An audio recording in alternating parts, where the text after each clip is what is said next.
নাহমাদুহু ওয়া নুসাল্লি আলা রাসূলিহিল কারীম আম্মা বাদ।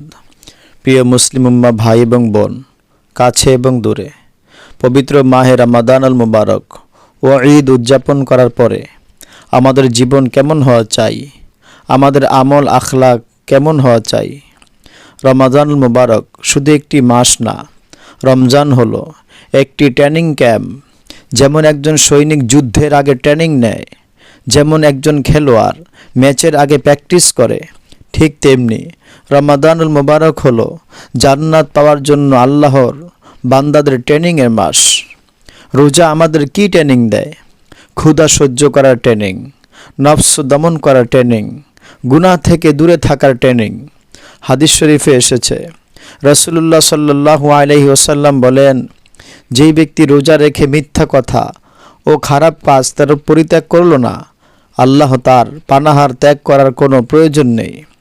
আল্লাহ তার পানাহার ত্যাগ করার কোনো প্রয়োজন নেই। বুঝা গেল, রমজান আমাদের শুধু না খেয়ে থাকার শিক্ষা দেয় না, বরং জীবন বদলানোর শিক্ষা দেয়। নামাজের ট্রেনিং। রমজানে আমরা কি করি? 5 ওয়াক্ত নামাজ, তারাবি, তাহাজ্জুদ। কিন্তু প্রশ্ন হলো, রমজান শেষে এই নামাজগুলো কোথায় চলে যায়?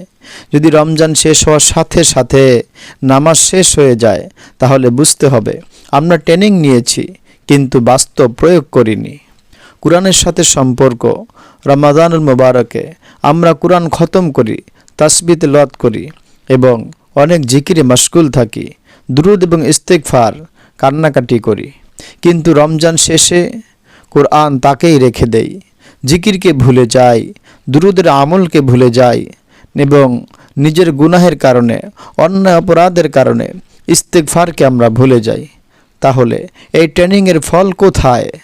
দান সদকার ট্রেনিং। রমজানে আমরা যতই জাকাত দেই, যতই আমল করি, ফিতরা দেই, সাদাকা করি, রাসূলুল্লাহ সাল্লাল্লাহু আলাইহি ওয়াসাল্লাম হাদিস শরীফ ইরশাদ করেন, সবচেয়ে বেশি দানশীল হয়ে যেতেন রাসূল সাল্লাল্লাহু আলাইহি ওয়াসাল্লাম রমাদানুল মুবারকে। কিন্তু রমজান শেষে আমরা আবার কৃপণ হয়ে যাই। কঠিন বাস্তবতা। প্রিয় ভাই, একটি প্রশ্ন করি, যদি কেউ 30 দিন জিমে গিয়ে শরীরটাকে বানায়, তারপর আবার আগের মতো সে অলস হয়ে যায়, তাহলে সে কি কোনো লাভ পেল? ঠিক তেমনি যদি রমজানের পর আমরা আগের জীবনে ফিরে যাই, আগের মতো সেই অলস হয়ে যাই, আগের মতো সেই গাফলতের জিন্দেগিকে কাটাই, তাহলে এই রমজান আমাদের জন্য শুধু ক্ষুধা আর তৃষ্ণা ছাড়া কিছুই নয়। সালাফদের আমল আমরা দেখি, সাহাবায়ে কেরাম ও সালাফরা কেমন ছিলেন। 6 মাস রমজানের জন্য প্রস্তুতি নিতেন, আবার 6 মাস কাঁদতেন রমজান কবুল হয়েছে কিনা, সেজন্য তারা বেচৈন এবং পেরেশানি থাকতেন। এজন্য আজ থেকে আমরা নিয়ত করে নেই, 5 ওয়াক্ত নামাজ পুরুষগণ জামাতে পড়বে মসজিদে এবং মা বোনগণ ঘরের মধ্যে সময় মতো আদায় করে নিব। প্রতিদিন অন্তত 1 পৃষ্ঠা কোরআন শরীফ পড়ব। যদি আমি কোরআন পড়তে নাও জানি, আস্তে আস্তে শিখে এই কোরআনকে পাঠ করার চেষ্টা করব। আর যদি নগদে তা নাও হয়, আমরা তো সূরা ফাতিহা, সূরা ইখলাস এটা তো পড়তে জানি।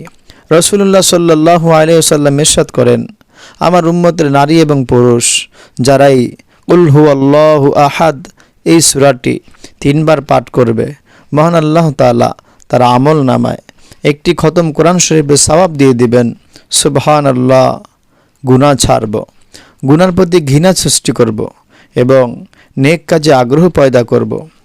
প্রতি সপ্তাহে অন্তত 1 দিন নফল রোজা রাখব। যদি আমি পারলাম তাহলে বৃহস্পতি এবং সোমবারে রোজা রাখব এবং নিয়মিত সাদাকা করব। আল্লাহ আমাকে যতটুকু তৌফিক দিয়েছেন ততটুকুর মধ্যেই আমি সাদাকার আমলকে জারি রাখব। রাসূলুল্লাহ সাল্লাল্লাহু আলাইহি ওয়াসাল্লাম বলেন, আস-সাদাকাতু তারাদ্দু মিনাল বালা। সাদাকা বালা মুসিবতকে দূর করে দেয়। আসুন আমরা মহান রবের নিকট দোয়া করি, আল্লাহুম্মা তাকাব্বাল মিন্না রমাদান ওয়াজআলনা মিনাল মুত্তাকিন ওয়ালা তাজআলনা মিনাল মাহরুমিন। হে আল্লাহ, আমাদের রমাদানুল মুবারক কবুল করুন, আমাদের মুত্তাকি বানান এবং আমাদের বঞ্চিতদের অন্তর্ভুক্ত করবেন না। রমজান শেষ হয়েছে, কিন্তু আল্লাহ এখনও আছেন। ট্রেনিং শেষ, এখন আসল পরীক্ষা। এজন্য ট্রেনিংয়ের পরে আমরা মাঠে ময়দানে সেই ট্রেনিং নিয়ে টিকতে পারলাম কি না দেখার বিষয় হলো সেটি। অনেক মানুষ বলে থাকেন, ভাই আমাকে শয়তান ধরে ফেলেছে। আমি আপনাকে বলবো, ভাইয়া, বোন আমার, মা আমার, এতদিন আমরা বলেছি, এতদিন আমরা মুখে বুলি উড়িয়েছি শয়তান আমাকে ধরে ফেলেছে, কিন্তু আসুন এখন থেকে আমরা শয়তানকে ধরি, অলসতার রশিকে ছিঁড়ে ফেলি, অলসতাকে দূরে নিক্ষেপ করে দেই। আমরা গাফলত থেকে উঠে দাঁড়াই।